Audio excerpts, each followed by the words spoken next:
자, 여러분들 안녕하십니까? 오늘 시청자 패더님께서 이렇게 또 시들무에 찾아와 주셨고, 이분도 보통 삶을 사셨던 분이 아닙니다.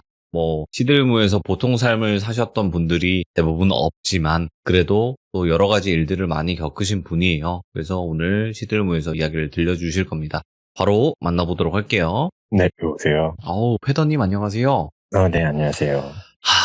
일단은 정말 참여해 주셔서 감사드리고 여러 가지 일들을 많이 겪으셨다고 저에게 말씀해 주셨어요. 네. 현재 진행형이실까요? 어떨까요? 네, 현재 진행 중이고, 불과 이틀 전에도 사건이 있었어요. 일단은 처음부터 어떤 일들이 있었는지 한번 이야기를 차근차근 해주시면 좋을 것 같아요. 네네. 네, 그럼 바로 출발을 해보도록 하겠습니다. 렛츠가 일이십니다. 패더죠.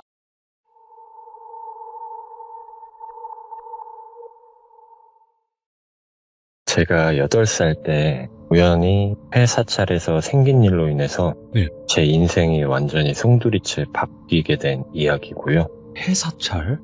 네, 이야기 시작하겠습니다. 제가 초등학교 1학년 때 있었던 일인데, 첫 방학을 맞이해가지고 할머니 댁에, 외할머니 댁에 사촌형 2명이랑 사촌 동생이랑 같이 모여서 한 2주 정도 합숙으로 놀기로 했었거든요. 어릴 때부터 저희 집이 할머니 집에서 상대적으로 멀어가지고, 예. 저희가 할머니 집에 올 때면은 주변에 사는 삼촌들이나 이모들이 같이 모여가지고 자주 화합을 했었어요. 그렇게 모이면은 보통 부모님들은 하루 정도 먹고 다음날이면 뿔뿔이 흩어지고 저희들만 남는 거죠. 외할머니랑 외할아버지랑. 네.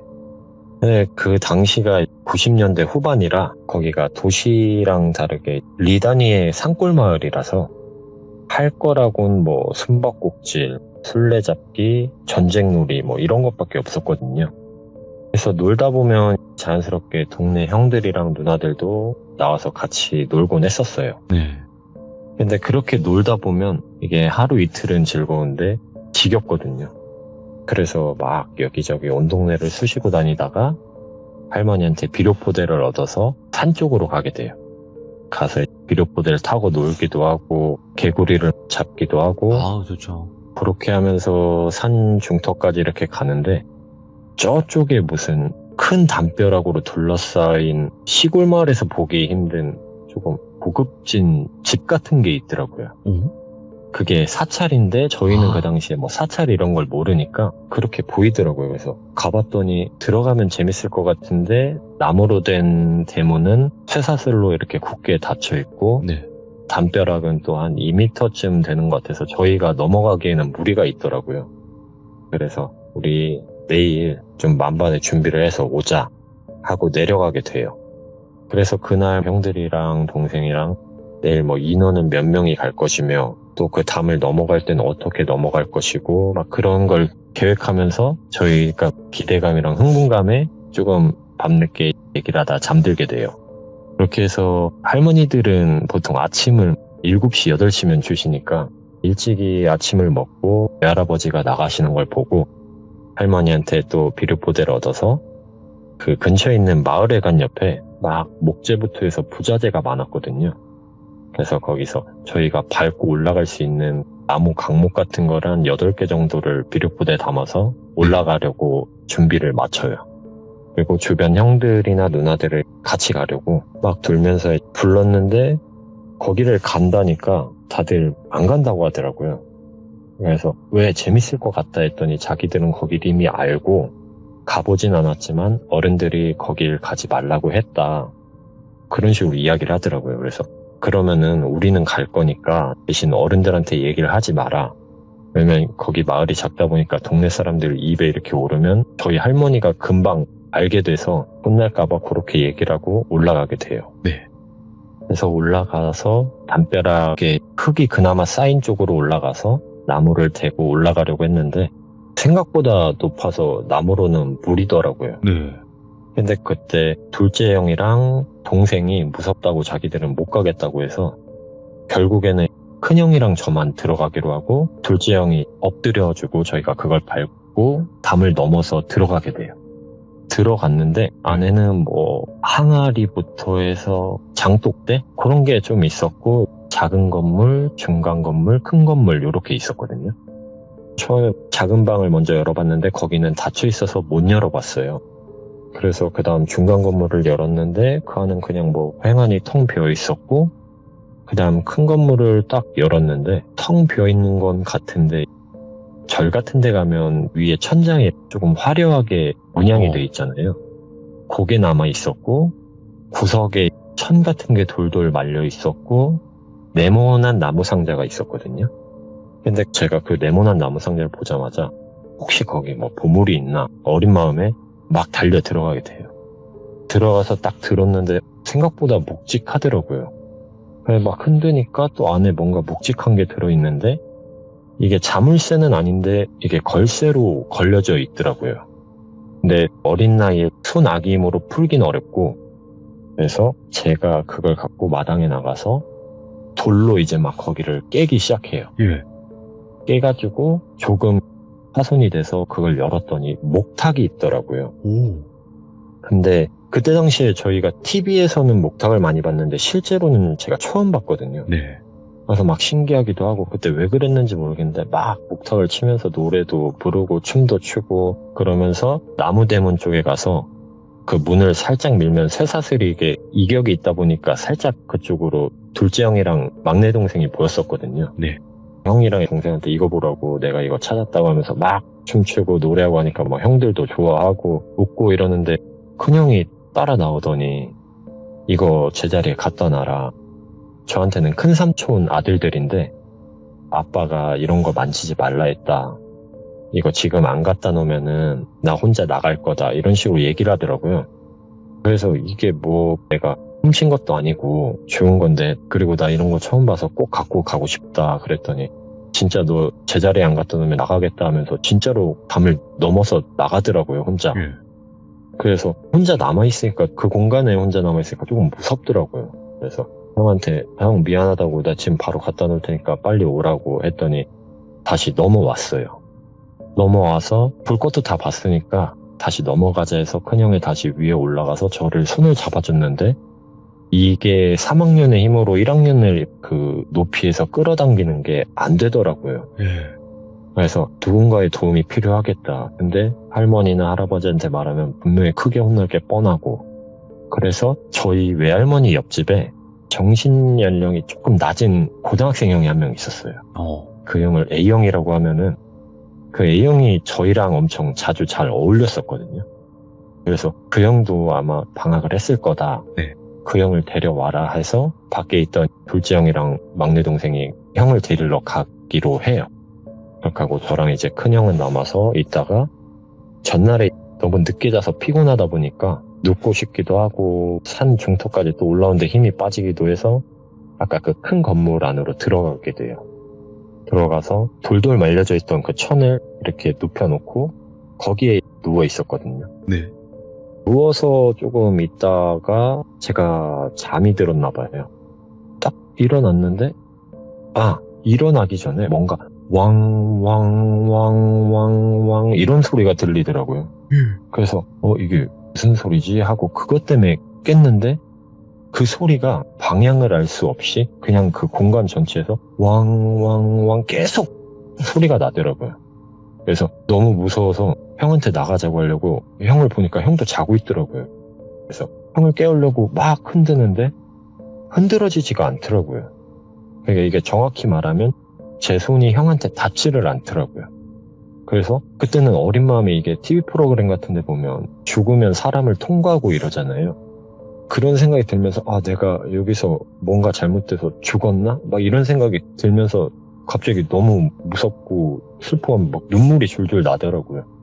그래서 당시에는 너무 겁이 나서 그냥 엄마밖에 생각이 안 나고 엄마 하면서 문 밖으로 나가려고 하는데 오른쪽에 뭔가 보이더라고요.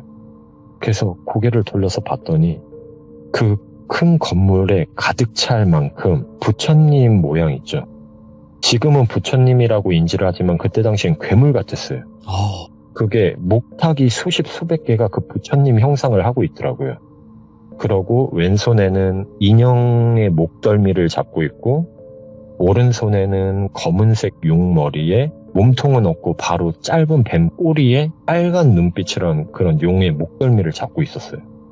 그래서 그걸 보니까 더 무서웠어요. 그 인형은 제가 그나마 비슷한 걸 보니까 일본의 히나 인형이라고 있거든요. 아, 예. 그런 이미지랑 가장 흡사했었고, 그걸 보자마자 더 무서워서 막 말도 안 나오고, 그래서 막 도망을 가려던 차에 그게 저한테 와서 탁 부딪히더라고요. 부딪혔다기보다 저한테 확 들어오는 느낌이 났어요. 그리고 깜짝 놀라서 저는 거기서 문 밖으로 튕겨져 나간다는 생각이었는데, 눈을 뜨니까 그냥 제가 누워있던 그 자리더라고요. 네. 그러고 그 천은 이미 너무 울어서 그런지 천은 이미 다 젖어 있었고, 일어나서 형을 깨우려고 하는데 이게 꿈이 너무 생생하다 보니까 제 손이 형한테 안 닿을까봐 계속 형 일어나봐 형 이러는데, 그걸 듣고 일어나더라고요. 그래서 네. 일어난 거에 또 안도도 되고 해서 또 거기서 울었거든요. 울면서 형한테 막 나가자 나 너무 무서워 그랬더니 형이 왜 그러냐고, 왜 그래 우선 빨리 나가자 해서 담벼락 쪽으로 가 있었어요. 가서 저는 계속 울고 있었고, 형은 괜찮다고 왜 그러냐고, 악몽 꿨냐고 막 그러면서 달래주다가 결국에 그 A 형이 오고 저희를 꺼내주고 무사히 탈출을 해요. 예. 그렇게 해서 그날 마무리가 되고, 집에 와서 할머니한테 얘기를 할까 말까 정말 많이 고민을 했지만, 그때 당시엔 그런 꿈보다는 혼나는 게 더 무서웠었고, 혹시나 이것 때문에 뭔가 계획에 차질이 생겨서 제가 엄마한테 다시 저희 집으로 돌아갈까봐 그런 것 때문에 얘기를 못했어요. 네. 그렇게 이제 일주일 정도가 흐르고, 저희가 다 집으로 헤어지기 한 2, 3일 전쯤에 그 마을 형들이 니네 이제 얼마 안 있으면 집에 가니까 우리 저기 소류지가 있는데 걸어서 한 15분, 20분이면 가는데 거기 가서 낚시도 하고 뭐 그런 걸 하자고 하더라고요. 그래서 알았다 해서 그날은 사람들이 한 8, 9명 같이 갔던 것 같아요. 그래서 가서 뭐 신나게 낚시도 하고 뭐 개구리도 잡고 도롱뇽 알도 모으고 막 그러다 보니까 시간 가는 줄 모르게 놀고 있었는데 살살 배가 아프더라고요. 그래서 이거는 볼일을 봐야겠다 해서 형들한테 물어봤더니 소류지 끝에 가면은 화장실이 있다고 거길 가자고 그래서 형 한 명이랑 같이 가게 돼요. 갔는데 푸세식이더라고요. 근데 그 당시에는 빨간 휴지 줄까 파란 휴지 줄까 이게 엄청 센세이션한 공포 이야기였어서 저는 너무 무서워가지고 그냥 형한테 가 있으라고 하고 근처 숯불에서 방사를 하기로 계획을 해요. 주변에 형들 목소리도 들리고 제 시야에도 들어와 있었거든요. 네. 그래서 또 별달리 무서움 없이 볼일을 보고 있는데 뒤쪽에 자꾸 누가 쳐다보는 그런 느낌이 있더라고요. 그래서 저는 누가 어른들이 보고 있나 해서 딱 뒤를 쳐다봤는데 얼굴이 그냥 피부가 벌에 수십 방 쏘인 것 같이 막 울퉁불퉁한 할아버지가 의상이 305시옷 같은 반팔 반바지에 집신을 신고 있었고, 그리고 한쪽 손엔 예전에 저희 취권 영화 같은 데 보면 호리병 있죠? 예. 그 호리병이랑 한쪽에선 낫을 들고 계셨고, 머리는 약간 옛날 조선시대 노예 같은 막 그런 머리였어요. 그렇게 저를 내려다보고 있더라고요. 바로 제 등 뒤에서. 근데 그걸 보자마자 다른 거는 얘기도 못하겠고 무조건 우선 뛰어야 된다. 뭐 닦을 그런 정신도 없고 바로 뛰었어요. 그냥 뛰면서 죄송합니다 막 소리를 지르면서 형들이 있는데 막 뛰면서 형들한테 형 도망가라고, 여기 이상한 사람 있다고. 근데 그 와중에 잠깐 든 생각이 뭐냐면 외할머니가 항상 산속 깊은 데나 코스모스가 피어있는 외딴 곳에 피부가 이상한 이들이 그 병을 고치려고 어린아이들을 잡아먹는다고 하셨었거든요. 그때 당시에. 예, 그때 당시엔 그 얘기를 철석같이 믿고 있었거든요. 근데 제가 생각했던 그런 이미지랑 너무 흡사하니까 여기 이 있다고 빨리 도망가라고 하면서 막 뛰어갔어요. 뛰어가다 보니까 막 물놀이 하던 형들도 막 도망가더라고요. 한샘병인데 그때 당시에는 그죠? 그쵸, 네. 맞아요. 그래서 소류지 반대편으로 저희는 막 뛰어 올라갔고, 그쪽으로 언덕배기로 올라가면 마을로 향하는 길이었는데, 네. 언덕배기로 막 뛰어 올라가다가 딱 봤는데 이 할아버지가 저희 쪽으로 오는 게 아니라 거기서 반대편 그냥 저수지 쪽으로 그냥 에스컬레이터 같이 스르르 물속으로 들어가더라고요. 그래서 뭐지? 하고 제가 그 자리에서 멈춰서 봤어요. 그래서 형 일로 와봐. 형 저 할아버지 물에 들어간다 막 그랬는데 형들은 이미 멀리 도망가고 보지도 못하고 저는 계속 그 멀리서 보고 있는데 저희 쪽을 응시하면서 슥 들어가더라고요. 그래서 저는 나오겠지 하는데 그 자리에서 조금 있는데도 이게 사람이 들어간다 이런 느낌이 아니에요. 지금 생각하면 사람은 아니었던 것 같아요. 근데 그때부터 본격적으로 저는 아직도 제가 보는 것들을 귀신이라고 얘기하진 않고 사람과 귀신의 중간 어느 지점 그런 현상이라고 생각을 하거든요. 그래서 그렇게 며칠이 지나고 이제 각자 부모님들이 데리러 오고 각자 흩어졌죠. 집에 가는 길이었는데 도착해서 보니까 저희 집이 아니더라고요. 그래서 엄마한테 엄마 우리 집에 간다며 여긴 어디야 했더니 알고 보니까 아버지가 그때 당시에 사업이 좀 잘 되셔가지고 2층 집으로 이사를 했는데 애들이 있으면 이사하고 정리하고 하는데 좀 적이 되니까 저를 외할머니 댁에 보내고 여동생을 친할머니 댁 쪽으로 보냈던 거였어요. 이사간 집을 2층 집에 마당도 있고 이러니까 너무 좋아서 와 우리 집 너무 좋다 하면서 딱 방에 들어갔는데 생각보다 안에는 텅 비어 있었어요. 이게 그 전에 쓰던 가전들이나 가구들이 오래되기도 했고 그래서 엄마가 당장 사용하는 거 외에는 다 버리고 새로 주문을 해서 시킨 상태였어요. 그래서 아까 제가 보내드린 사진 있잖아요. 그런 구조였고요. 현관 들어가서 왼쪽에 바로 안방, 그 다음 안계단 내려가면 부엌, 정면이 미닫이문으로 되어 있는 제 방이었고 화장실, 창고, 오른쪽은 이모들이 사용할 방, 뭐 이런 식으로 돼 있었어요.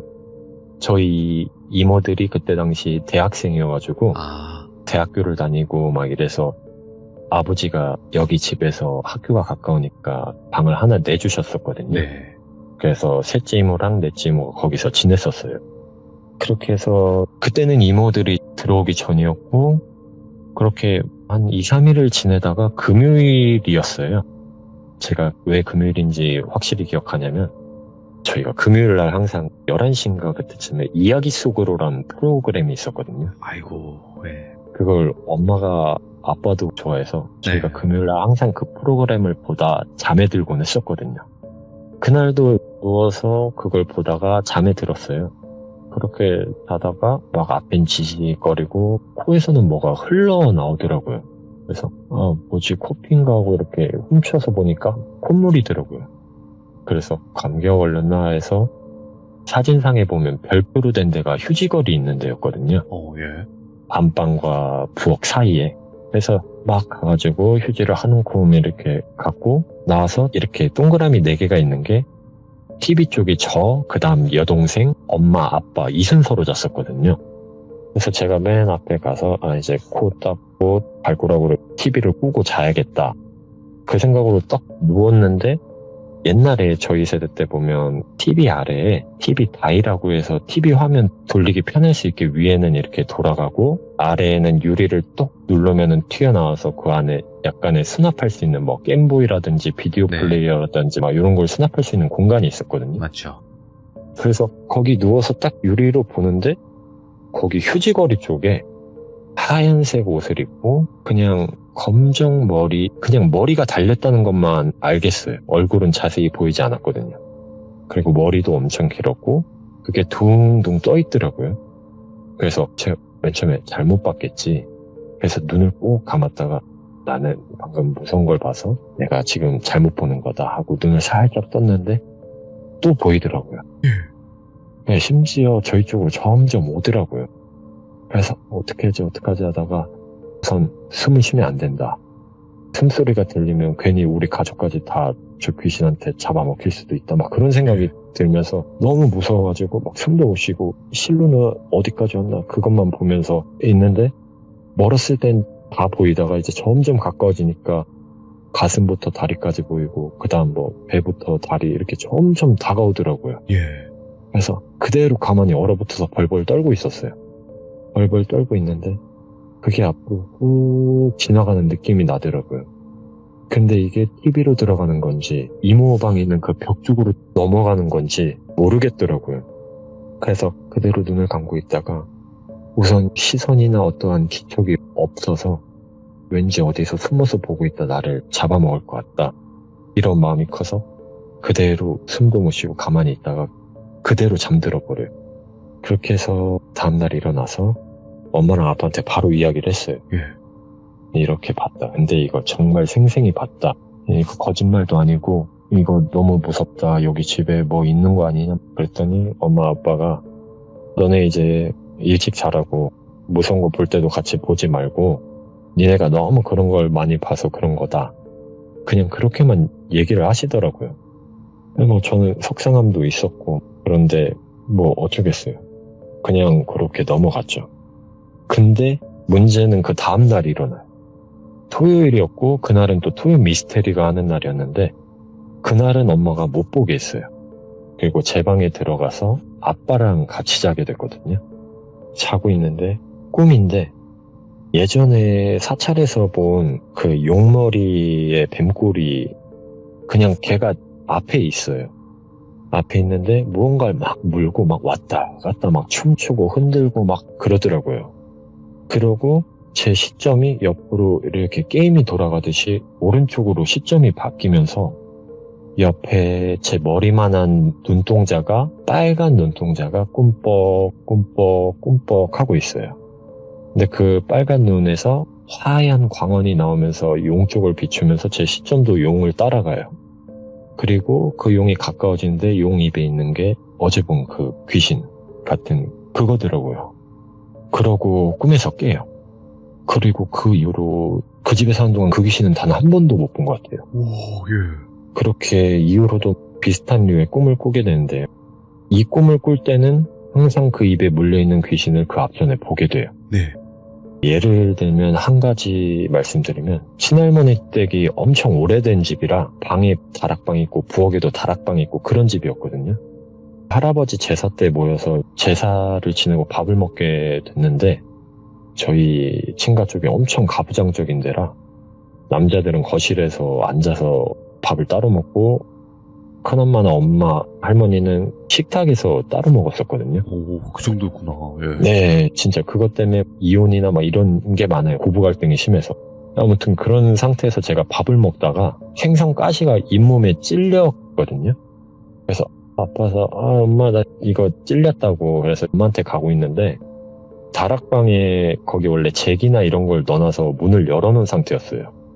근데 거기서 그냥 머리가 사자머리같이 이렇게 산발을 하고 그냥 사람 같아요. 사람 같은데 사족보행으로 이렇게 다락방에서 내려오더라고요. 근데 다른 사람들이 이게 안 보이나 봐요. 그냥 사람 같은데 그냥 행동만 괴기할 뿐인데 저는 다른 사람들이 못 보니까 너무 답답하더라고요. 막 말도 안 나오는데 그걸 보고 있었는데 그게 이제 고개를 숙이고 딱 내려와서 저를 딱 보더니 다시 그 다락방으로 올라가더라고요. 예. 그래서 뭐지? 아무것도 못하고 있는데 엄마는 이제 거기서 제가 혀로 가시를 빼고 있는 줄 알았나 봐요. 그래서 엄마가 혀로 잘못하면 염증 생긴다고 빼줄 테니까 이리 오라고 하던 와중에 제가 입에 있는 음식물이랑 위액을 막 분수처럼 토하기 시작해요. 예. 그래서 사람들 놀래가지고 막 저 부추기고 할머니는 급체했다고 급체한 것 같다고 큰엄마들이 막 씻겨주고 입으로 눕혀서 손발 주물러 주시고 할머니는 손가락 발가락 10개 닿다고 그렇게 진이 빠진 상태로 잠에 들어요. 근데 또 그날도 꿈에서 그 용이 무언가를 물고 있고 옆에는 또 빨간 눈이 있고 근데 이게 달라지는 게 뭐냐면 이런 꿈을 꿀 때마다 그 빨간 눈들이 하나씩 늘어나요. 이게 쉽게 말씀드리면 지금은 몇백 개인지 셀 수가 없어요. 지금도 간혹가다 그 상황에 꿈을 꾸는데 셀 수조차 없는 수의 눈이 나오거든요. 지금은. 아무튼 그때 당시에 그렇게 해서 또 그 사자머리를 한 그 사람이 입에 물려서 막 이리저리 춤을 추다 그대로 끝나고 근데 그때부터 조금 달라진 게 있다면 제가 이유 모를 구토에 시달려요. 예. 이게 한 2학년, 3학년 때부터 시작했는데 한 달에 보통 한 2차례 정도 했고, 한 번 시작하면 한 이틀에서 4일까지 하루에 한 10번에서 15번 정도 위액을 쏟아냈었거든요. 아이고. 이거를 엄마는 병원 가서 검사도 받아보고 별의별 검사를 다 받아도 멀쩡하대요. 아무런 지장도 없고, 심지어는 그렇게 위액을 토했으면은 사람이 탈수나 탈진 증세가 있어야 되는데 그런 증상도 없다 이거예요. 근데 혹시 모르니 갈 때마다 링거는 맞고 왔었거든요. 그런 생활 속에서 시간이 흘러가게 돼요. 근데 제가 공부를 곧잘 했어요. 그래서 저희 엄마가 어떤 스타일이냐면 막 치맛바람 엄청 센 스타일 있잖아요. 저는 학교에서 회장도 해야 되고 정교회장도 해야 되고 아름다운 단장도 해야 되고 전교 1등 해야 되고, 엄마는 운영위원장에서 학교에 막 그 정도였어요. 근데 그때 당시에 몸도 안 좋고 그런 거를 지켜내기에는 너무 힘들었었거든요. 아무리 제가 노력을 해도 한계가 있더라고요. 그래서 중학교 1학년 때 가서 처음 중간고사를 봤는데 평균 82점인가 나왔던 걸로 기억하거든요. 그때 당시에 주변에서는 그래 그 정도면 평균이다 했는데 저희 엄마는 너무 기대 이하인 거죠. 예. 그러니까 아줌마들 만나면 성적이나 이런 걸 자랑을 해야 되는데 그런 걸 못하니까 저는 제가 느끼기엔 그랬었거든요. 그래서 아버지랑 얘기하던 중에 그나마 저한테 희망이 있다면 제가 6살 때부터 복싱이랑 피아노를 같이 했었어요. 오. 그래서 아버지한테 말씀을 드리고 아버지가 밀어주셔가지고 체중으로 전학을 가게 돼요. 이때부터는 이 문제로 부부싸움도 잦아지고 엄마랑 저 사이에도 좀 벽이 생기고, 근데 저는 엄마랑 떨어져서 지내서인지는 모르겠는데 아픈 횟수도 좀 줄어드는 것 같고, 나름 2학년 때부터 막 신인왕도 타고 회장배도 타고 시장배도 타고 하면서 제 체급에서 입지를 쌓아가고 있었어요. 그런데도 그러던 중에도 꿈속의 눈은 점점 늘어났고, 네. 그만큼 그런 것들을 보이는 횟수는 늘어났어요. 근데 이게 문제가 사람이랑 구별이 안 가요. 저는 그래서 귀신 이야기를 못 믿는 게 혀가 막 이렇게 하고 목이 길고 팔이 길고 이러잖아요. 근데 물론 지금은 그런 이야기를 존중을 해요. 네. 근데 그때 당시에는 그런 이야기를 애들이 무서운 이야기라고 하면 다 거짓말이라고 했던 게 그냥 사람이랑 똑같아요. 이게 이제 얘기가 나오는데, 제가 중3 때 전지훈련에 가면서 생긴 일인데 여기서 최초로 그 꿈속에 눈이 하나 줄어드는 경험을 하게 되거든요. 이게 훈련이 끝나고 나서 늦은 밤에 애들이랑 몰래 나와서 시내에서 놀았었거든요. 그러다가 시비가 붙어요. 그게 교폭이라 해야 되나? 그런 사람들이랑 시비가 붙어서 막 저는 말리기만 하다가 계속 얻어맞으니까 저도 한 사람을 때리게 돼요. 저는 그 사람 때리고 나서 여러 사람한테 밟혀가지고 쇄골이 부서지고 어깨 양쪽 상극부 연골 파열이 되는 큰 부상을 입게 돼요. 아이고. 어쨌든 양쪽 다 원만한 합의는 이루어져가지고 죄는 묻지 않았는데 병원에서 일어났을 땐 온몸에 붕대를 감고 있었던 기억밖에 안 나요. 근데 의사 선생님도 입원 재활만 6개월 해야 되고 그 이후로 뭐 1, 2년 재활을 해야 되고 선수 생활은 어렵다 막 이런 얘기를 드니까 제가 그나마 어떻게 이걸 잡고 왔는데 우울감에 그냥 몇 날 며칠 계속 울기만 했던 것 같아요.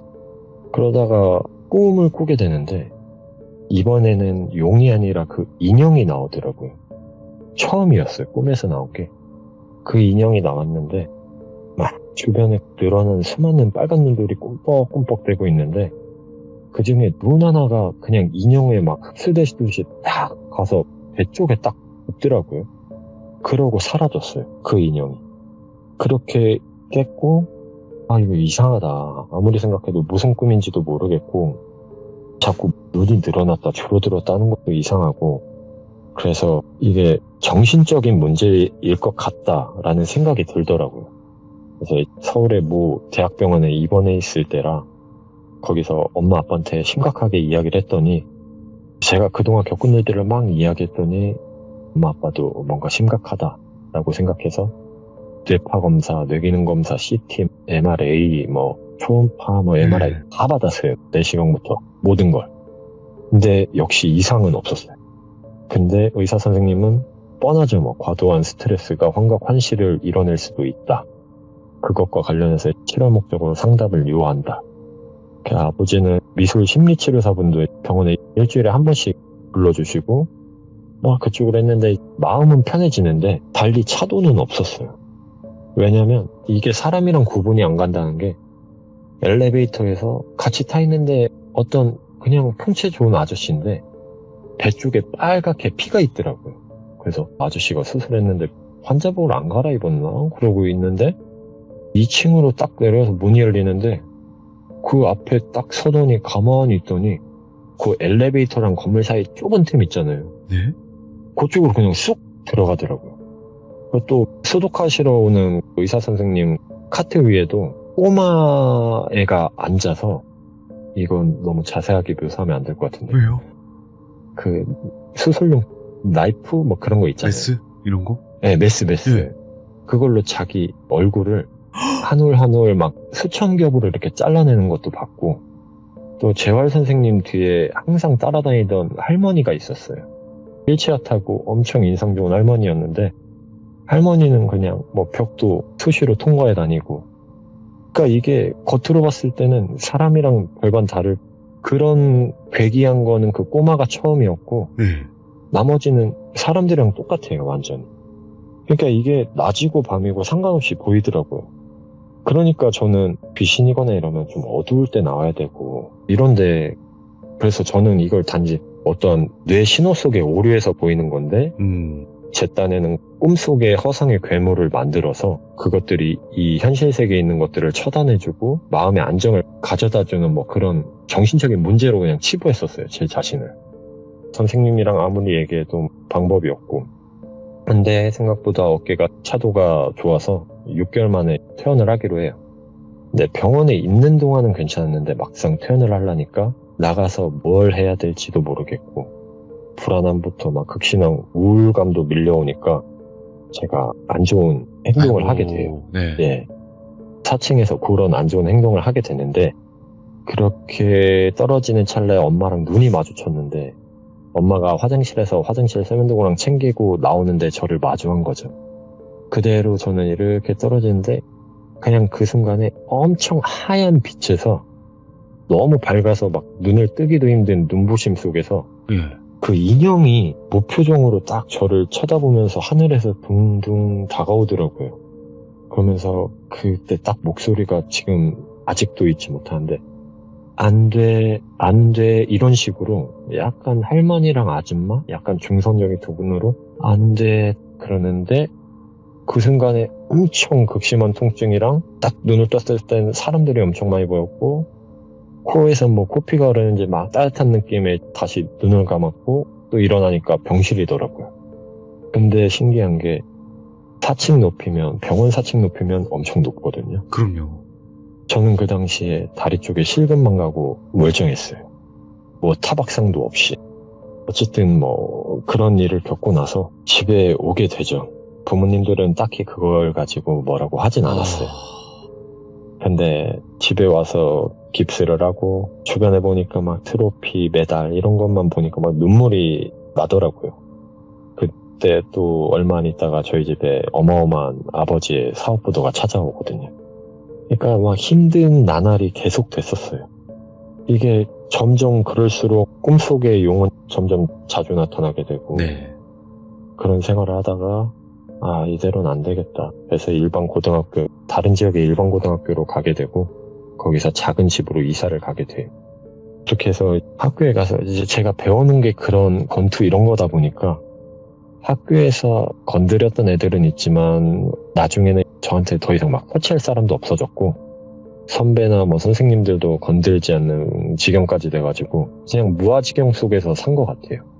그렇게 모든 악이란 악, 화란 화, 증오란 증오, 모든 그 속에 갇혀서 사춘기의 현재 상황을 더해가지고 세계 최고의 불행한 사람이 점점 되어가고 있더라고요. 어느 순간부터 학교 끝나면 여기저기 그냥 정처 없이 걸어다녔던 것 같아요.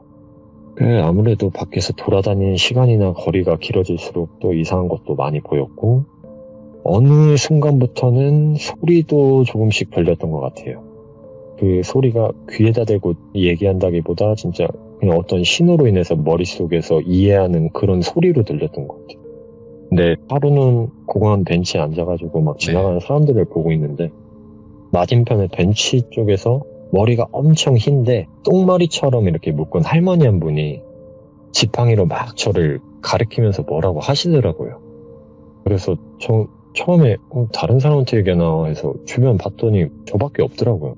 그래서 할머니 저한테 말씀하시는 거예요? 그랬더니 다른 거 안 하고 지팡이로 계속 저를 이렇게 막 가리키면서 뭐라고 하다가 입으로 찢찢 이런 소리를 내더라고요.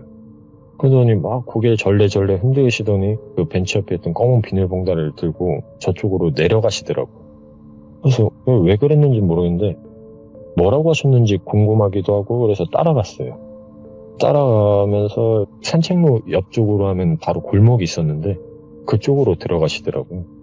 초입에는 무슨 상회? 슈퍼? 같은 게 하나 있었고 안쪽으로는 골목길이었고 주차가 쭉 돼 있었고 양옆으로는 벽돌집 다세대 주택 그런 게 이제 쭉 줄지어 있었어요. 할머니가 두 번째 은색 철문으로 들어가셨고 제가 할머니 하면서 그 문으로 같이 들어갔어요. 딱 들어가니까 할머니가 저를 보시면서 얘기는 안 하세요. 지팡이로 아래 바닥에 이렇게 휘저으면서 저한테 일로 오라는 식으로 제스처를 취하시길래 따라갔어요. 문 들어가서 오른쪽 구석을 돌아서 앞으로 가니까 왼쪽에 키를 꽂아서 돌리는 문이 있더라고요. 그래서 할머니가 막 문을 두드리는데 그 안에 뭐 사람이 있는 건지 없는 건지 모르겠는데 안 나오더라고요. 그래서 할머니가 계속 두드리는데 안 나오길래 제가 쳐볼게요 하고 제가 여기요 이렇게 막 두드리면서 저 할머니랑 같이 왔거든요. 여기 할머니랑 같이 왔어요. 막 이러는데 안에 불이 켜지더라고요. 네. 그리고 딱 문이 열리는데 저는 여태까지 본 귀신보다 이때 진짜 세상 제일 무서웠던 것 같아요.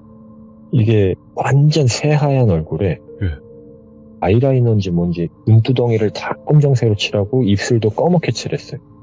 그 사람이 이 문 열자마자 얼굴 대 얼굴로 딱 마주친 거죠. 그래서 깜짝 놀라서 와 하면서 저도 모르게 막 욕이 나오더라고요. 그랬더니 그 사람도 저를 보더니 막 소리를 지르면서 방 안쪽으로 뛰어가더라고요. 그래서 뭐지? 놀란 건 난데 귀신은 아닌 것 같고 제가 근데 거길 들어가면은 더 큰일이 날 것 같아서 계속 그냥 밖에서 할머니랑 같이 왔어요. 저 뭐 다른 게 아니라 여기 할머니 여기 집에 사시는 것 같은데 하고 있는데 그 찰나에 와서 저한테 막 뭘 뿌리더라고요. 소금이다. 네. 그때는 몰랐는데 소금이었어요. 예. 근데 할머니가 거기를 가로지르면서 지팡이로 하지 말라고 막 얘기를 하시는 거 아니고 지팡이로 막 막아주시는데 그걸 통과해서 저한테 소금이 들어오더라고요. 예. 그러니까 이 할머니도 사람이 아니었던 거죠. 그러면서 그때 정확한 대사는 기억이 안 나는데 목소리도 이상해요. 여잔데 내가 너한테 장학할 것 같아? 하면서 내가 모든 걸 쏟아부어도 나를 지킬 거야. 뭐 이런 식으로 얘기를 하더라고요. 예. 그러더니 또 안에 또 뭘 가지러 갔는지 찰랑찰랑 또 소리가 나더라고요. 그래서 여기 있다가 화를 당하겠다 싶어서 도망갔어요. 그리고 여기 밤에 가면 무서우니까 낮에 한번 가보자 해서 그때 토요일에 낮에 한 12시쯤 넘어서 한번 가봤거든요. 네. 근데 거기가 그런 무당 점쟁이? 그런 집이더라고요. 아. 못 봤었는데 위쪽에 마크 있잖아요. 만자.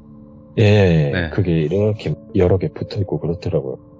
근데 그때 딱 든 생각이 여태까지 내가 이걸 정신적인 문제로 치부했는데 혹시 이쪽으로 뭔가 문제를 해결할 수 있는 방법이 있지 않을까? 무속신앙 쪽에 네. 관련돼서 이런 걸 하면 그래서 그때부터 제가 갖고 있는 돈들 다 갖고 다니면서 깃발 꽂힌 집들 진짜 동네방네 다 돌아다녔던 것 같아요.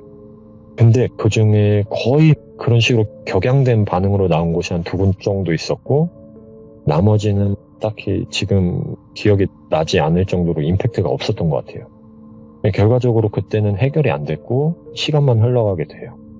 그러던 중에 또 제가 제일 좋아하는 외할머니가 많이 편찮으셔가지고 예. 경기도 모 지역으로 할아버지랑 이사를 오게 되세요. 저희 집에서 2-3분 정도 걸어가면 나오는 아파트로 오시게 되고 제가 방황하는 시간이 많아지니까 저희 집보다 외할머니 댁으로 많이 간 것 같아요. 그리고 부도가 나면서 엄마 아빠의 부부싸움도 엄청 많이 했었거든요. 그래서 네. 그런 것도 싫고 해서 그러다가 이제 외할머니한테 혹시나 싶어가지고 할머니 옛날에 나 이런 일 있었다 다 털어놓게 돼요. 나 할머니가 딱 듣자마자 그런 일 있었으면 진작 말해야지 왜 혼자 이렇게 고생했냐고 딱 하다고 저 막 안고 울더라고요. 그러니까 그때 당시에 살면서 제 얘기를 믿어주는 첫 번째 사람이었어요. 할머니가. 외할머니가 말씀해 주시는 게 거기는 할머니가 어릴 때부터 있던 사찰이었고 거기에 모녀 스님이 두 분 계셨었대요. 예. 근데 옆에 땡땡리에 오씨 집안 첫째랑 둘째 아들이 엄청 꼴통이었는데 그 둘이 밤에 거길 가서 나쁜 행동을 하고 그 오씨 집안 첫째 둘째 아들이 그 모녀를 죽인 거예요. 그래서 할머니가 해주시는 게 그 후에 사람들이 거기서 귀신을 봤다 이런 얘기를 한 건 아닌데 아무래도 사건이 딱하긴 딱한데 장소가 장소인지라 원한이 많아도 너무 많을 것이다 생각돼서 그 동네 사람들도 그쪽을 최대한 피해서 생활을 했다고 하시더라고요. 근데 저는 거기 가서 목탁도 건드리고 잠까지 자고 왔으니까 예. 그러면서 마음 착하게 먹고 항상 올바르게 생활하면 좋은 일이 있을 거라고 하시고 엄마한테 얘기하지 말고 외할머니랑 해결할 수 있는 방법을 찾아보기로 하게 돼요. 네. 근데 시간이 그렇게 많진 못했나 봐요. 그런 얘기 나누고 한 달도 채 안 돼서 외할머니가 돌아가셔요.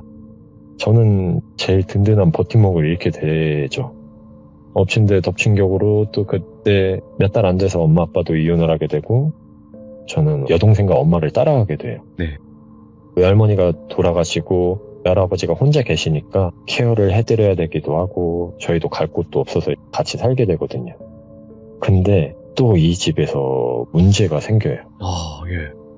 엄마가 동생이랑 안방을 쓰게 되고 저는 작은 방, 할아버지가 중간방을 사는데 어느 순간부터 새벽만 되면 엄마가 막 소리를 질러요. 그러면 동생도 막 미안해 이러면서 막 미안하다 그래요. 엄마도 미안 그러고 그리고 이제 패더야 빨리 와 그러면 제 방에 들어가면은 둘 다 울고 있어요. 그 침대에서. 왜 그래 하면은 안방에 보통 화장실이 붙어 있잖아요. 그 화장실에서 어떤 여자가 계속 쳐다보고 있대요. 어떻게 생겼냐 했더니 흰색 옷을 입고 눈도 찍 찢어지고 무슨 가면을 쓴 것 같이 그런 얼굴이 계속 쳐다보고 있더래요. 제가 가니까 이게 없어졌다 이거예요. 그래서 제가 안심을 줘야 되니까 저는 그리고 그런 거 하도 많이 봐서 사실 무섭거나 그런 건 없었거든요. 그래서 제가 화장실에 불 끄고 막 들어가서 문 닫고 봐봐 아무것도 없잖아 내가 여기 이불 피고 자면 되지 하고 실제로 거기서 이불 피고 문 닫고 불 끄고 자기도 해요. 그러면서 차츰 안정이 되나 싶다가도 이따금씩 한 번씩 그렇게 보더라고요. 그래서 저는 이게 혹시 내 어떤 문제 때문에 그런 건가 그때부터 이제 그런 생각이 들더라고요. 네. 그러면서 시간이 또 흘러가게 돼요. 네.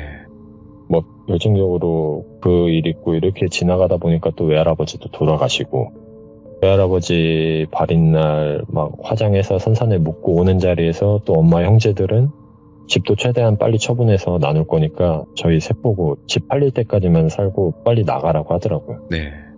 그때 가족에 대한 환멸감이 엄청 크더라고요. 이때쯤부터 느꼈었던 것 같아요. 다른 사람들이 귀신을 무서워하거나 이러면 커진다고 하잖아요. 예. 저는 그거는 아니었고 제가 뭔가 증오감이나 뭔가 악에 바쳤을 때마다 그런 형체들이 점점 커졌던 것 같아요. 그런 힘을 또 먹고 사는 존재들이 있을 거예요. 네. 네. 그 꿈에 나오는 그 용, 걔도 처음에 제가 잘못 봤던 거예요. 그 꿈에서. 목덜미를 잡혔던 게 아니라 그 염주랑 몸통이 한 몸이었던 것 같더라고요. 이게 왜 그랬냐면 시간이 지날수록 이 용의 머리가 점점 그 부처의 머리 부분으로 올라가는 느낌을 받았어요. 결국 그때부터는 이 존재를 인정하게 돼요. 네. 그러면서 무서움도 생기기 시작하고 뭔가 저게 완성이 되면 내가 죽는 건지 네. 아니면 뭐 정신력을 뺏기는 건지 아니면 몸을 뺏기는 건지 알 수 없으니까 그렇게 해서 새로운 집에 작은 집을 얻어서 이사를 오고 거기서 어머니가 대출을 받아서 사업을 하시는데 좀 잘 되셨어요. 그래서 삶이 조금 윤택해지기 시작하니까 마음이 여유가 생겨서 그런 건가 부정적인 생각이 사그라들고 또 동생도 공부도 잘 되고 막 이래서 안정적인 생활이 되어가고 있었는데 그때 또 일이 하나 벌어져요. 아이고, 예. 여동생이 씻고 있는데 원래 얘가 어떤 스타일이면 씻고 안에서 옷까지 다 입고 나오는 스타일이거든요. 근데 막 소리를 지르면서 거실 바닥에 물도 안 닦고 알몸으로 나왔더라고요. 그래서 제가 야, 야, 뭐 하냐고 욕을 하면서 빨리 들어오니까 가서 옷 입으라고 그랬는데 엉엉 울더라고요. 진짜 그렇게 우는 걸 처음 봤거든요. 그러니까 뭐 외할머니, 외할아버지 돌아가실 때만큼이나 울었어요. 그래서 제가 왜 그래 했더니 화장실에서 물을 쐬다가 머리를 감으려고 고개를 숙였는데 옆에 귀에다 대고 누가 가, 나가 이런 소리가 들렸대요. 그 맨 처음에는 얘가 제가 컴퓨터 게임하는 소리가 벽이 붙어 있으니까 그 소리인 줄 알고 저한테 소리 좀 줄여 소리를 한번 질렀었거든요. 샤워를 하다가. 저는 그래서 이 소리가 저까지 들리나 하고 그걸 줄였었어요. 네. 그래서 얘는 처음에 그 소리인 줄 알고 다시 씻었대요. 또 좀 씻고 있는데 이번에는 귀에 차고 따뜻한 뭔가 그런 입김 같은 게 나가라고 이런 식으로 목소리가 들리더라고요. 그걸 듣고 애가 패닉이 와서 바로 뛰쳐나온 거죠. 제가 그걸 듣고 또 어떻게 해요? 오빠고 얘한텐 보호자가 저고. 그렇죠. 그래서 그때 진짜 무식했던 게 이게 소금을 뿌려야 되는데 제가 뒷베란다에 가서 쌀을 양쪽 주먹에 한 움큼씩 잡고 불을 끄고 그 화장실에 들어가서 쌀을 막 뿌리면서 있으면 나와봐 하면서 욕하고 막 주먹 허공에 내지르고 막 그랬었거든요. 아, 쌀을. 네. 그렇게 하고 그 자리에 계속 가만히 앉아서 이게 아무리 어두워도 살짝 보이잖아요. 예. 거울에 살짝 비치는 제 모습을 계속 보고 있었어요. 근데 뭐 아무것도 안 보이더라고요. 그래서 그렇게 나와서 야, 오빠 봤잖아. 이렇게 했는데도 안 나오면 없는 거라고. 네가 공부하느라 스트레스 받아서 그런 걸 수도 있다. 그러니까 좀 잘 쉬고 밥도 좀 살 뺀다고 안 먹지 말고 잘 먹고 그렇게 해라 해서 이제 좀 안정시켜놓고 조금 있다가 엄마가 퇴근을 해요. 네. 퇴근해서 막 씻으러 들어가시더니 야, 여기 쌀이 왜 이렇게 있냐고 니네 쌀 여기서 씻었냐고 그러더라고요. 그래서 제가 엄마한테 얘기를 했죠. 예. 아, 이거 아까 제가 무섭다 그래서 내가 쌀 뿌리면서 저기 했다 했더니 야, 이 미친놈아 하면서 쌀을 뿌리면 어떡하냐고 그러더라고요. 그래서 왜? 했더니 쌀이 아니라 소금이나 붉은 팥 이런 걸 뿌려야지. 만약 뿌리더라도 쌀 아니야? 했더니 쌀은 그런 걸 부를 때 쓰는 거라고. 너 왜 무당집 가면 쌀을 왜 꺼내는데 막 그런 얘기를 하더라고요. 그러냐 괜찮다고 그랬더니 엄마는 제 상황을 몰랐으니까 저는 괜찮다고 했지만 엄마는 걱정이 된 거죠. 그래서 엄마가 그 다음날 바로 저희 둘째 이모가 대구 팔공산에서 스님을 하다가 시내에 사찰을 차리고 무당을 하시거든요. 오, 예. 근데 이 전까지는 그냥 엄마도 항상 저 사기꾼이라고 막 그런 식으로 얘기했었어요. 근데 어느 순간부터 나름 얘기하는 게 조금 들어맞고 이러니까 엄마가 그쪽으로 믿음을 많이 갖더라고요. 그래서 스피커폰을 켜서 이모한테 패더가 이렇게 해서 쌀을 뿌렸다. 이거 어떡하냐 했더니 이모가 언니 패더는 걱정 안 해도 돼. 오히려 난 언니랑 제 동생이 걱정이야 라고 하더라고요. 그래서 저는 스피커폰 듣던 도중에 이모 왜 제가 문제가 아니고 엄마랑 동생이 문제예요? 했더니 이모가 그걸 얘기를 이렇게 자세하게는 해줄 수는 없고 너가 겪고 있는 문제들을 아는데 나로서는 해결할 수도 없고 도움을 주실 큰 분들을 알아보고는 있다고 하시더라고요. 그래서 저는 그 소리를 듣고 깜짝 놀란 게 제 상황을 어떻게 안다는 거지? 그런 그렇지. 생각이 들더라고요. 네. 그때는 근데 당시에는 그냥 제가 어차피 나는 그런 도움 필요도 없고 미신이라고 그런 식으로 내뱉었던 것 같아요. 그리고 나 때문에 엄마랑 동생이 위험해질 것 같으면 내가 여기서 멀리 떨어져 산다고. 그러고 그 해에 바로 군대에 가게 되고 전역을 하고 나서 바로 따로 나와서 살게 돼요. 예. 그게 제가 그 존재에 대한 마지막 발악 아닌 발악이었거든요. 이제 그때부터 의지할 곳이라고는 다른 데도 없고 외할머니, 외할아버지가 묻혀있는 그 선산이었어요. 네. 그래서 오토바이 타고 진짜 자주 갔었거든요. 그래 거기에 갔다가 저 어느 순간 갑자기 예전에 그 사찰에 가면 뭔가 답이 있지 않을까 그런 생각을 문득 하게 돼요. 네. 할머니 산소에 있다가 그때가 한 새벽 한 2시 정도 됐던 것 같아요. 그 마을에 도착했을 때 한 3시가 됐었고 마을은 뭐 쥐죽은 듯이 조용했고 뭐 그 시간에 핸드폰 라이트만 의존해서 올라가기엔 좀 무리가 있다 생각해서 마을회관이 항시 열려 있어가지고 들어가서 이불 같은 게 없어가지고 최대한 쪼그려서 잠을 자게 돼요. 그리고 아침 7시 조금 넘어서 일어나서 하늘이 푸르스름했었거든요. 그때가 한 11월, 12월 겨울쯤이라 그 패절로 그냥 혼자 향했어요. 네. 그 담벼락도 좀 무너져 있고 작은 건물은 뭐 아예 부셔져 있었고 그때는 뭐 어떤 다른 존재보다 건물이 무너져서 깔려 죽지 않을까 그게 좀 더 무서웠던 것 같아요. 근데 그쵸. 그냥 들어갔고 15년 전쯤 그때랑 너무 달랐고 목탁이나 천도 이미 없어졌었고 그 큰 방에 들어가서 차디찬 그 바닥에 그냥 누워서 눈을 감았어요. 그렇게 조금 긴 시간을 누워있다가 나왔고 뭐 별다른 형체나 꿈 같은 건 꾸진 못했고 오토바이로 되돌아오는 길에 동네 할머니들 인사도 하고 그렇게 이제 집으로 돌아와서 자게 되는데 전날 제가 추운 데서 잤다 했잖아요. 네. 오한기가 엄청 올라오더라고요. 그래서 전기장판 틀고 두꺼운 겨울이불 2개를 딱 덮고 잠에 들어요. 근데 자는데 이 집에 지진이 난 것처럼 몸이 좌우로 엄청 흔들리더라고요. 근데 이게 지진과는 조금 다른 느낌인 게 이런 경험은 안 해보셨을 텐데 콘센트에 제가 예전에 누가 더 난자닿냐 시합하자고 아이고. 젓가락 그런 걸 했었거든요. 예. 근데 그때 느꼈던 게 사람 몸에 수분이 70%라 하잖아요. 그 수분 전체가 파동을 느끼면서 막 떨리는 느낌이었거든요. 그런 느낌이랑 비슷하더라고요. 그래서 저는 혹시나 전기장판이 뭔가 잘못돼서 감전이 됐나 싶어서 이거 큰일 난다. 눈 뜨자 눈을 딱 떴는데 눈 바로 앞에 천장이더라고요. 그냥 코 앞에 그냥 바로 천장이 붙어 있더라고요. 그래서 이거 유체이탈인가 싶어가지고 유체이탈이면 내 모습도 볼 수 있다는 데서 고개를 돌려보려고 하는데 그냥 눈만 깜빡여져요. 아무것도 행동이 취해지지 않고 네. 그냥 눈만 깜빡여져서 이거 뭐 가위나 뭐 그런 건가 보다. 눈을 감아 보자 해서 한 5초에서 10초 짧은 순간 이렇게 지나간 것 같은데 눈을 감고 있는데 뭐가 이게 확 고공행진하는 느낌 있잖아요. 네. 그런 느낌이 들더라고요. 그래서 눈을 떴더니 천장을 뚫고 건물을 뚫고 하늘 완전 대기권까지 뚫는 그런 느낌으로 올라갔어요.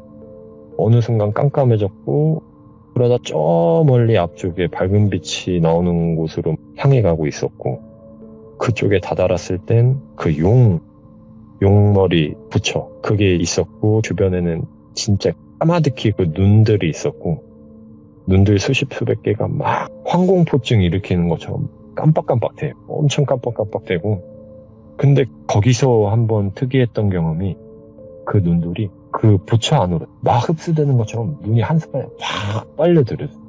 그러더니 그게 몸이 딱 거대해지면서 그 몸 안에서 팔다리가 막 나와요. 뭐 얼굴도 나오고 팔도 나오고 다리도 나오고 너무 징그럽다 이거. 제가 어릴 때부터 고어류 이런 영화를 진짜 많이 봤지만 와 이거는 진짜 너무 잔인하고 징그럽다. 그 공포감에 너무 무서워서 그냥 눈을 질끈 감았더니 조금 있으니까 훅 하면서 떨어지는 충격 같은 게 탁 들더라고요. 그러면서 일어났더니 이불도 다 젖고 식은땀으로 이제는 와 이건 안 되겠다. 이거 지금 방법을 찾지 않으면 안 되겠다. 그래서 초등학교 때부터 엄청 친하게 지냈던 친구 어머님한테 연락을 하게 돼요. 그 어머님이 예전부터 무당도 많이 알고 그러셔가지고 어머님한테 연락을 했더니 경기도 광주시에 유명한 만신할머니가 계시다고 하더라고요. 오. 그때 이제 만신할머니라는 걸 처음 알게 됐고 네. 그래서 어머님도 만나고 그 친구 B라는 친구도 만나게 돼요. 네. 같이 이동을 해서 그 할머니를 만나 뵀는데 제가 그동안 무당을 만났을 때처럼 그런 격한 반응도 없었고 드라마틱한 비방 같은 것도 없었어요. 사실. 근데 단지 처음에 딱 갔을 때 할머니께서 처음 해주신 게 저희 외할머니처럼 참 고생이 많구나 라고 해주셨었거든요. 네. 그러면서 저를 토닥토닥 안아주셨어요. 그리고 후에 부적이나 일반적인 구슬로는 일시적인 해결책밖에 안 돼서 이거를 설명을 해주시는데 저는 그때 당시엔 반신반의였는데 이게 잠든 신을 잡아먹은 악신이 저를 통해 수년 수십 년간 잡귀들을 먹어 치우면서 이젠 더 이상 듣도 보도 못한 존재가 돼버렸다고 하시더라고요. 키메라 같은 거네. 그런 것 같아요. 이제 현실에서 보이는 거를 저를 통해 보게 하고 꿈속에서 그거를 잡아서 뭔가 그 안에서 커진 것 같더라고요. 근데 마지막 꿈은 이제 어떠한 그게 도달했고 이제 얘가 바깥으로 나오기 위한 준비가 됐다 이렇게 말씀을 하시더라고요. 그러면서 막 이 존재는 지금 커도 너무 커서 다리만 보인대요. 얼굴을 쳐다보려고 해도 고개를 아무리 빳빳이 들어도 얼굴을 볼 수가 없다고 하시더라고요. 그러면서 저한테 가엾고 불쌍하다고 네가 가족들을 위해서는 당장에는 멀리 떨어져 사는 방법밖에 없다. 이것도 일시적인 방법이고 그런 식으로 얘기하면서 큰 해결책은 없었어요. 그때도. 그러고 이제 할머니께서 얘기해 주신 게 자기 주변에 최대한 도움을 한번 받아서 할 수 있으면 하는 방향을 하되 아마 긍정적인 기대는 하지 않는 게 좋을 거다라는 말을 하셨었거든요. 네. 그래서 차에서 돌아오는 길에 너무 심란하고 마음이 아프더라고요. 그때는 친구 집 도착해가지고 어머님이랑 친구랑 식사 대충 하고 감사 인사하고 집으로 돌아오는 길에 오토바이 사고를 당해요. 이게 교차로에서 좌회전 신호를 기다리고 있는데 어떤 아주머니가 제 이제 좌회전 신호 받고 딱 가는데 제 앞을 막 가로질러서 뒤로 뛰시더라고요. 근데 그 순간에 그 행동을 보고 아 이게 사람이 아니다를 알아차렸어야 되는데 그냥 갔어야 되는데 그때 당시 그냥 사람이 튀어나오는 것만 보고 바로 피하다가 넘어지면서 다리를 깔고 기절을 했죠. 일어났을 때 병원이었고 생각보다 부상은 경미했었고 그날 경찰서에서 전화 와가지고 사고경위 조사하는데 제가 아주머니 피하다가 사고를 났다고 했어요. 예. 그때 당시에는 어쨌든 사람이라고 믿고 있었으니까. 근데 이틀인가 3일 뒤에 교차로 CCTV랑 다 수집해서 확인했는데 저 혼자 갑자기 핸들을 틀면서 넘어지는 모습밖에 없더라고요. 그래서 그때부터 일상 속에서 그 존재들과 사람 간의 구분을 짓지 못한다는 공포감은 진짜 느끼지 못한 사람은 진짜 알 수 없거든요, 이 공포는.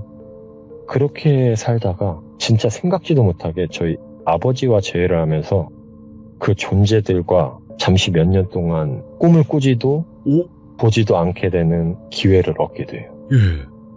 이거는 입으로 혹시 다음에 기회가 되면 그때 말씀드리겠습니다. 그렇죠. 여기서 네. 끝나야 되는 거 맞죠? 예.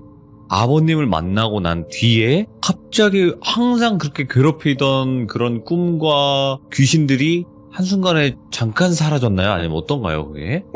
그게 간단하게 스포를 하면 아버지를 만나서 일어난 일이라기보다 아버지와 어떤 곳에 가서 잠을 자다가 어떠한 거를 보게 되면서 그 사람의 도움을 받게 돼요. 알겠습니다.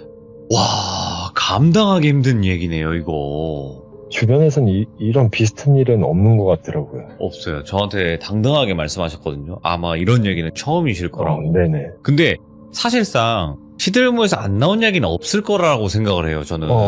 저도 그렇긴 왜냐면 해요. 워낙 다양한 얘기들이 있었고 워낙 다양한 사례, 그러니까 다 다른 사례들이 있었는데 비슷하면서도 이런 느낌도 처음이네요. 세상은 넓네요, 패더님.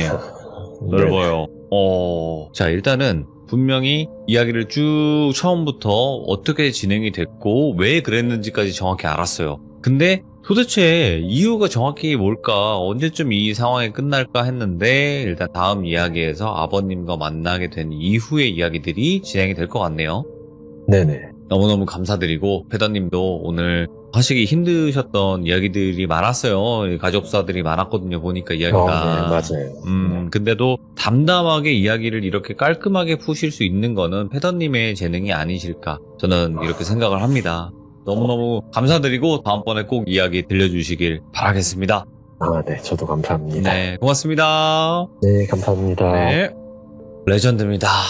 패더라는 이름의 레전드 한 분이 또 탄생을 하신 거네요. 다음 이야기는 또 이어서 진행이 될 것 같고요, 여러분들. 이분의 이야기도 뭐 짧게 끝날 그런 이야기는 아닌 것 같아요. 그렇다 보니까 여러 가지 일들이 많으셨고 그걸 한 번에 풀어내기에는 시간이라는 게 많이 부족한 상황이다 보니까 이렇게 나누는 점 양해 부탁드리고, 다음에 또 패더님의 이야기는 어떤 식으로 이루어질지는 여러분들 그때 꼭 확인을 해주시길 바라고, 혹시라도 이 존재 대부분 뭐 악신이라는 그런 부분이 나오긴 했지만 혹시라도 다른 의견이 있거나 그 존재를 안다라고 하시는 분들은 댓글 꼭 남겨주시길 바라겠습니다. 감사합니다.